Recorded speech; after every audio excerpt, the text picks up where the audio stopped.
Sétimo passo, técnica de chute, ela só vai servir para quem estuda, para quem é estratégico, para quem realmente é dedicado, para quem é focado, ok? Técnica de chute, ela é importante desde que você tenha questões durante a sua prova que você não sabe. Não são questões que você está simplesmente com dúvida. São questões que você não sabe, ou seja, são questões mortas. E quando eu falo que são questões mortas, é o quê? São questões que você não vai gastar o seu tempo, a sua energia, que você realmente não consegue interpretar qual é o enunciado ali e também as alternativas corretas. Você está entendendo? Então são questões que provavelmente você iria perder de qualquer jeito. Quando você vai perder de qualquer jeito as questões, algumas questões na sua prova, aí sim você aplica a técnica de chute, ok? E presta atenção uma coisa, ó. Eu vou colocar aqui em tela maior, calma aí, deixa eu colocar aqui, tela maior para vocês acompanharem, tá? Então aqui, pessoal, presta atenção, esse gabarito aqui foi o gabarito da última prova do Banco do Brasil em 2021, é o gabarito 1, tem o gabarito 1 e o gabarito 2, ok? Então tem lá língua portuguesa, língua inglesa, matemática, atualidades, cadê? Conhecimento específico também, matemática financeira, conhecimentos bancários, conhecimentos de informática e vendas e negociação. E olha só que interessante, deixa eu voltar nessa tela aqui. Se porventura, olha só que loucura, lembra que a gente falou, acho que foi no passo 5, né? Para você não quebrar a sua cabeça com questões que você não sabe. E eu dei o exemplo para vocês das questões de inglês. Eduardo, eu não estudei inglês, nada, zero inglês. E eu preciso acertar pelo menos uma questão na prova, uma, para poder não ser eliminado. Beleza. Se essa pessoa tivesse esse pensamento na última prova e tivesse chutado todas as alternativas na A, ela tinha passado? Não. Por quê? Porque na língua inglesa, a questão 11 foi a letra B, a questão 12 foi a C, a 13 foi a E, a 14 foi a D e a 15 foi a C. Se ele tivesse chutado, por exemplo, todas as questões na letra A, ele tinha sido eliminado. Você está entendendo a lógica do negócio? Então, não é chutar de qualquer jeito, é ter uma estratégia de chute. Tá entendendo? Então, olha só, o gabarito aqui, ó. Olha só, tem o conhecimento básico e o conhecimento específico. Na última prova de 2021, no gabarito 1, foram 12 questões na alternativa A, 15 na B, 18 na C, 13 na D e 12 na alternativa E. Então, essa daqui foi a distribuição das questões em cada uma das alternativas do gabarito 1 da última prova de 2021. Nós tivemos também o gabarito 2, né? Que também foi de conhecimentos básicos, obviamente, e também conhecimentos específicos. E olha só que interessante também, pessoal. Se porventura, vamos pegar o mesmo exemplo da língua inglesa. Eduardo, não estudei absolutamente nada de língua inglesa e chutei tudo na alternativa B. Ele tinha passado nesse último concurso?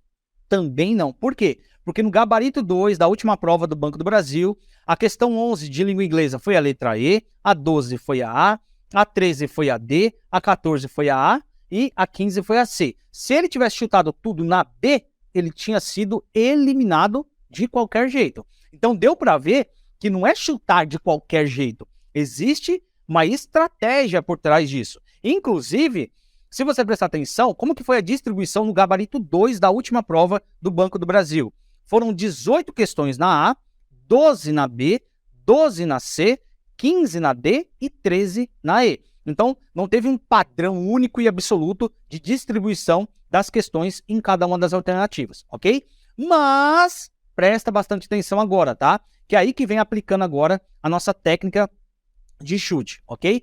Então, suponhamos que você foi realizando a sua prova nesse domingo, tá? Vão ser 70 questões, você tem que ler com inteligência, né, interpretar corretamente, compreender, mas com certeza absoluta você vai se deparar com questões que você está com dúvida e questões que você não sabe, tá? As que você tem dúvida, você vai voltar depois para tentar resolver, e as que você não sabe, não tem o que fazer, são questões mortas, você iria perder de qualquer maneira. Já que você ia perder de qualquer maneira, que tal aplicar uma técnica de chute em relação a essas questões? Beleza? Então presta bastante atenção. Fui resolvendo as questões, tá bonitinho, da 1 até 70, e observei que 6 questões, aqui no nosso exemplo, são questões mortas.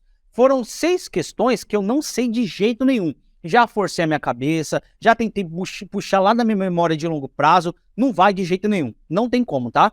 Então são 6 questões que eu não sei com certeza absoluta, então não tem o que fazer, são questões mortas, beleza? Essa é a primeira coisa que você tem que identificar, quais são as questões que você não sabe, beleza?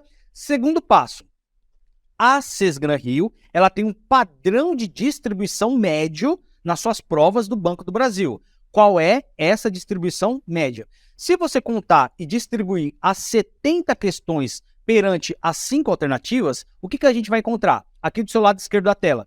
Padrão, 14 questões na A, 14 na B, 14 na C, 14 na D e 14 questões na letra E, ok? Eduardo, esse padrão é único e absoluto? Com certeza não. Acabei de mostrar para você 2 gabaritos da última prova que não teve esse padrão médio regular, né, de 14 questões em cada uma das alternativas, tá? Foi uma distribuição mais homogênea, né? Então aqui você consegue ter um padrão médio, tá? Essa regra não é absoluta. Mais uma vez, não existe regra absoluta em relação à distribuição das questões dentro das alternativas, tá? Mas a gente tem que seguir um padrão. Esse é o nosso padrão. 14 questões em cada uma das alternativas.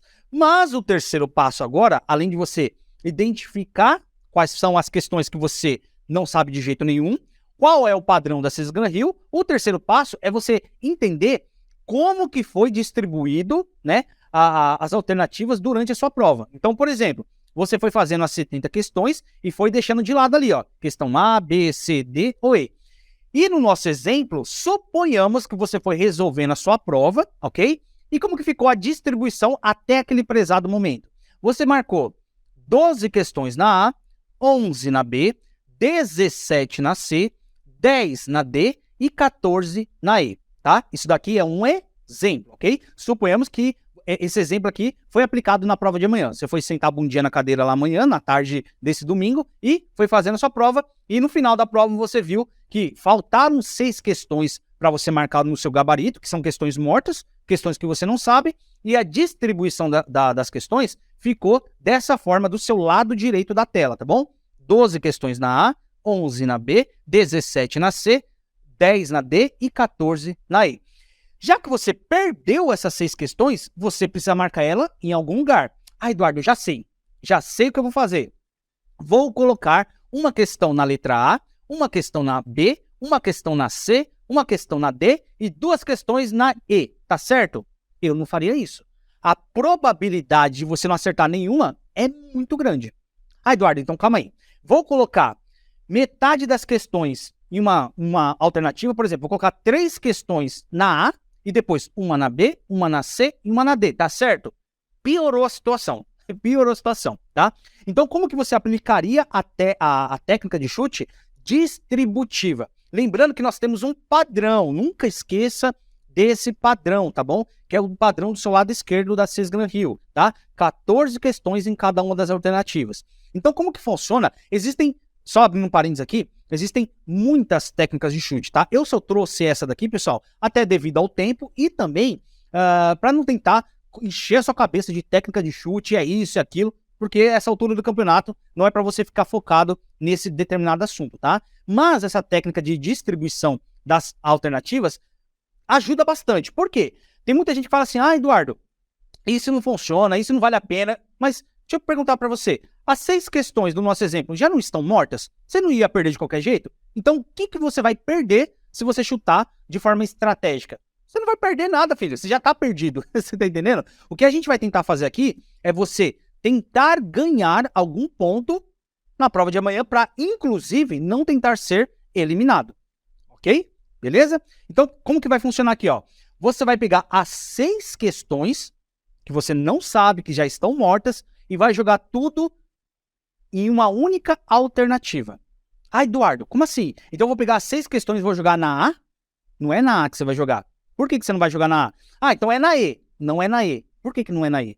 Então eu vou jogar tudo na C. Não é na C. Por que não é na C? Ah, Eduardo, desisti. Calma, tá? Você vai pegar as 6 questões e vai jogar na alternativa que você marcou menos na sua prova. Ou seja, você vai pegar as 6 questões no nosso exemplo e vai jogar tudo na alternativa D. Por que eu vou jogar tudo na alternativa D? Porque a alternativa D, no nosso exemplo aqui, é a alternativa no qual eu marquei o menor número de questões durante a minha prova. Então, se eu jogar 6 questões na alternativa D, eu vou ficar com 16 questões durante a prova, nessa alternativa. Ou seja, está próximo do nosso padrão de prova dessas Gran Rio, ou seja, que é o número de 14. Então, você tem que jogar todas as alternativas que você não sabe todas as questões que você não sabe, em uma única alternativa. Mas qual é essa alternativa? A alternativa no qual você marcou menos durante a sua prova. E veja bem, a letra B tem 11 questões, né, que eu marquei durante a prova. Eduardo, eu não posso colocar na letra B? Não, porque 10 é menor que 11. Eu acho, até essa altura do campeonato, eu acho que é, né? Então você vai pegar tudo e vai jogar na alternativa D. Eduardo, mas suponhamos que eu vou resolver na minha prova, tudo bonitinho, isso, aquilo. Só que, Eduardo, restaram 10 questões que eu não sei. Eu não sei de jeito nenhum, já forcei minha cabeça, já fiz de tudo, já fiz pausa programada, já fiz de tudo para tentar lembrar. Não vai de jeito nenhum. Não muda absolutamente nada. Você vai pegar as 10 questões e vai jogar na alternativa no qual você marcou menos durante a sua prova. Não importa se é 1, se é 3, se é 5 ou se é 10. São questões mortas, você já perdeu elas, tá? Então, você tem muito mais probabilidade de acertar, nem que for uma questão, nem que for uma, tá? Pessoal, tenho certeza, se você aplicar essa técnica, nem que for uma questão, você acerta. É difícil você não acertar, tá? Mas você vai pegar todas as questões que você não sabe e vai jogar na alternativa no qual você tem menos marcações durante a sua prova. Mas lembrando o seguinte, tá? São apenas para as questões que você não sabe, não aquelas que você está com dúvida. Se você está com dúvida, batalha, chama na memória, tenta ali respirar fundo para tentar lembrar, porque cada questão é fundamental para a sua aprovação. Inclusive, uma questão pode te deixar dentro ou fora do número de vagas. Vocês estão entendendo? Beleza? Ó, o Eduardo falou, né? O Eduardo mesmo que falou que aplicou a técnica, ó, consegui levar duas questões com essa técnica.